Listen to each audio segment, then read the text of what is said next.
Maybe wish I might find my one true love tonight. Do you think that it could be you? If I pray really tight, get into a fake bar fight. Well, I'm walking down the avenue. If I lay really quiet, I know that what I do isn't right. I guess that's what I have to do. So I murder.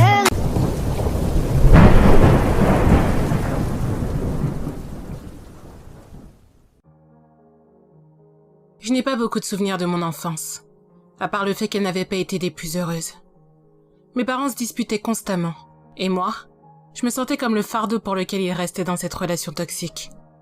Alors dès que j'ai eu 18 ans, j'ai quitté ma maison, sans regret. Mes parents ont divorcé peu de temps après, et leur relation n'a fait qu'empirer depuis ce moment-là. Ils n'arrivaient pas à se décider sur qui devait garder la maison, alors, ils me l'ont laissée. Je n'ai jamais voulu vivre dedans cependant. Je ne savais pas pourquoi, mais ça me rendait mal à l'aise juste de passer devant. Après 10 ans à l'esquiver, je n'ai pas eu d'autre choix que de retourner vivre là-bas. Vous voyez, il y a 2 semaines, mon petit copain Ryan et moi avons rompu. Et du jour au lendemain, je me suis retrouvée à la rue, sans économie, à devoir trouver un appartement pas cher où vivre, qui en plus n'était pas loin de mon travail. Autant dire que dans une grande ville comme celle où j'habitais, c'était quasiment mission impossible. Mais la maison de mes parents, elle, était dans une petite ville à 40 minutes de là. Je sais, ce n'était pas tout près, mais au moins, c'était gratuit.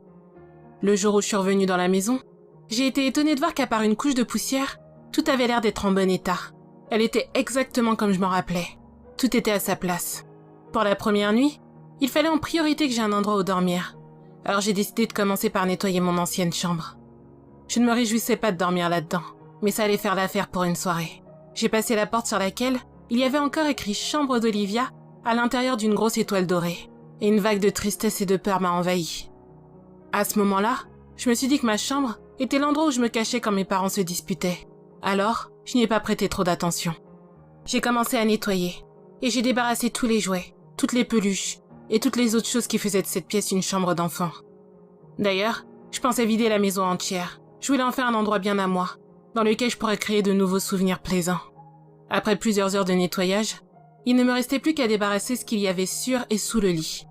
Je me suis baissée pour regarder la somme de travail que j'allais avoir à faire, et à ma grande surprise, en dessous, il n'y avait rien, à l'exception d'une petite boîte noire. Ça a réveillé ma curiosité, et je l'ai attrapée. Quand je l'ai ouvert, j'ai directement reconnu ce qui se trouvait à l'intérieur.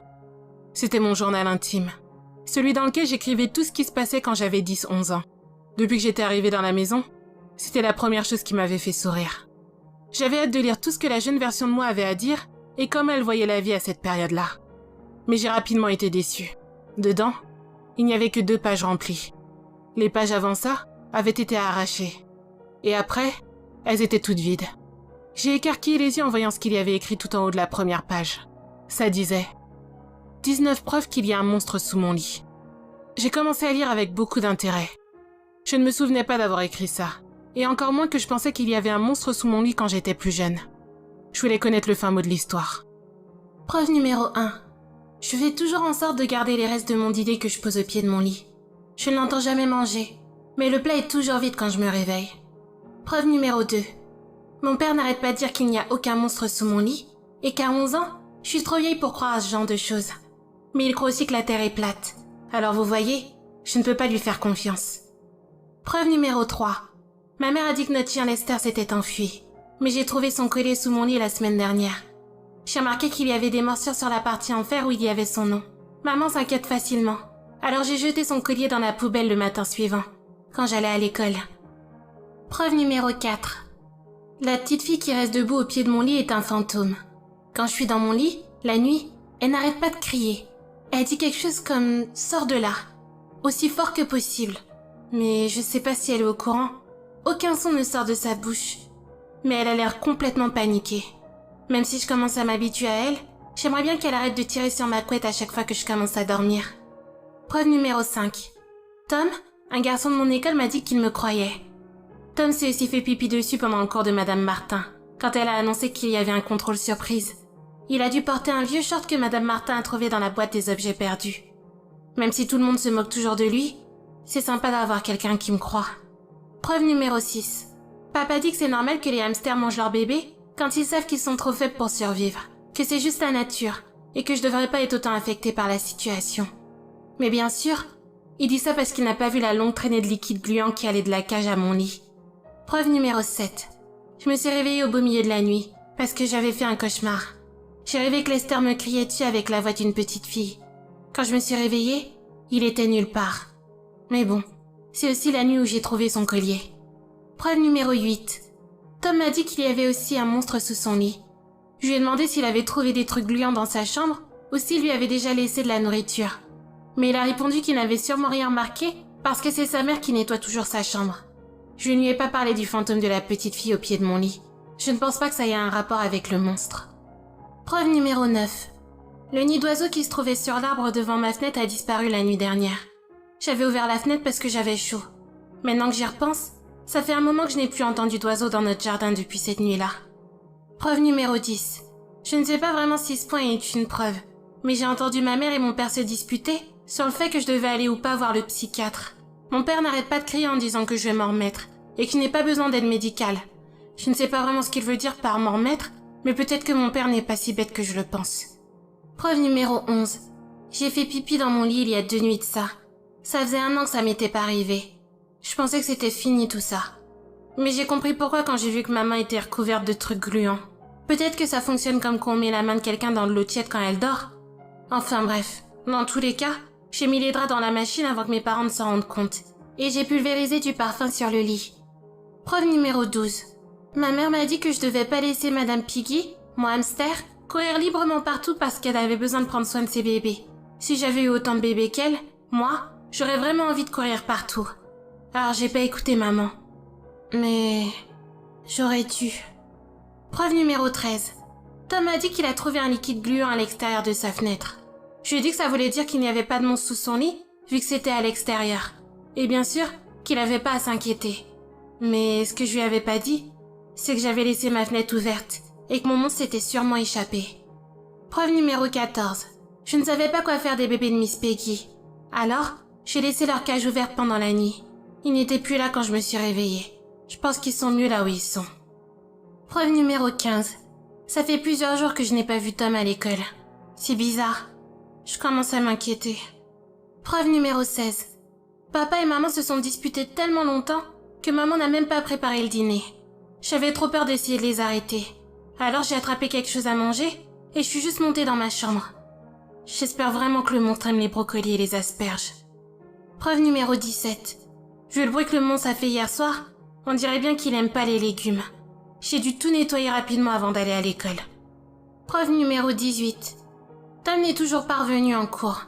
Un policier est venu dans notre classe et a demandé si l'un de nous savait où il pouvait être. Je ne lui ai rien dit. Je voulais pas qu'il me prenne pour une folle et qu'il m'envoie de force chez le psychiatre. Preuve numéro 19. J'ai vu Tom la nuit dernière. Il était au pied de mon lit avec le fantôme de la petite fille. Et quand il a essayé de crier, aucun son ne sortait de sa bouche. J'ai fini de lire les 19 points. Bouche bée. Pendant ma lecture, j'avais eu des flashbacks et tout m'était revenu. Les nuits de terreur que j'avais passées à cette époque-là en ayant peur de me faire dévorer, le pauvre Tom qu'on n'avait jamais retrouvé et la petite fille au pied de mon lit. J'avais tellement de questions que je ne savais pas par où commencer. Vu ce qu'il y avait écrit dans mon journal intime, j'avais l'impression que c'était ce qui avait poussé mes parents à se disputer autant. Alors, il n'était pas question que je leur demande. J'allais devoir trouver seule. J'ai sorti mon ordinateur portable et en moins d'1 heure, j'avais pratiquement toutes les réponses à mes questions. Il y avait plusieurs articles sur le sujet. Apparemment, ça avait fait la une des journaux locaux. Les articles disaient à peu près tous la même chose. Il y a eu une série de disparitions d'enfants à cette époque-là. Tous avaient disparu du jour au lendemain sans laisser de traces. À chaque fois, ça s'était déroulé en pleine nuit, alors qu'ils se trouvaient dans leur chambre, à dormir paisiblement. La police a pensé à un kidnappeur, qui avait pour mode opératoire de voler les enfants pendant leur sommeil, en passant par leur fenêtre et en la laissant grande ouverte après, comme une sorte de signature. Mais il n'avait jamais réussi à mettre la main dessus. Et aucun des enfants disparus n'avait jamais été retrouvé. Plus je lisais, et plus je me demandais comment j'avais fait pour oublier tout ça. Mais là, alors que j'ouvrais un énième article, j'ai vu quelque chose qui a attiré mon attention. En gros plan, il y avait la photo de la petite fille que je voyais au pied de mon lit. À côté, Il y avait écrit « La petite Stéphanie a disparu hier soir alors qu'elle se trouvait dans sa chambre où elle dormait avec sa sœur Olivia. Les parents de la petite fille n'ont remarqué sa disparition que le lendemain, quand ils sont allés réveiller leurs 2 filles. Olivia, sa sœur, encore sous le choc, n'a pas encore prononcé un mot. » J'ai continué à lire les larmes aux yeux. Maintenant, je me souvenais de ma petite sœur. Elle avait 3 ans de moins que moi, et elle venait toujours se coucher avec moi le soir, car elle disait qu'elle avait peur du monstre sous son lit.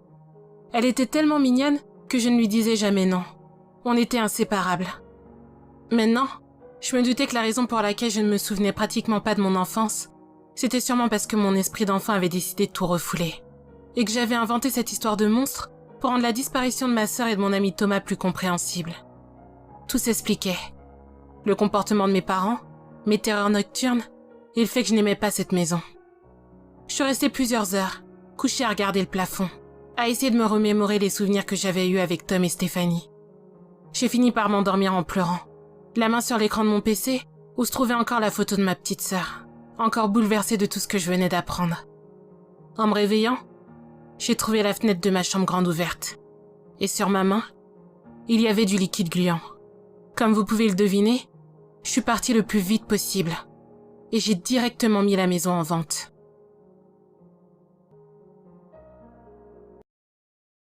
Ding dong, I know you can hear me. Open up the door, I only wanna play.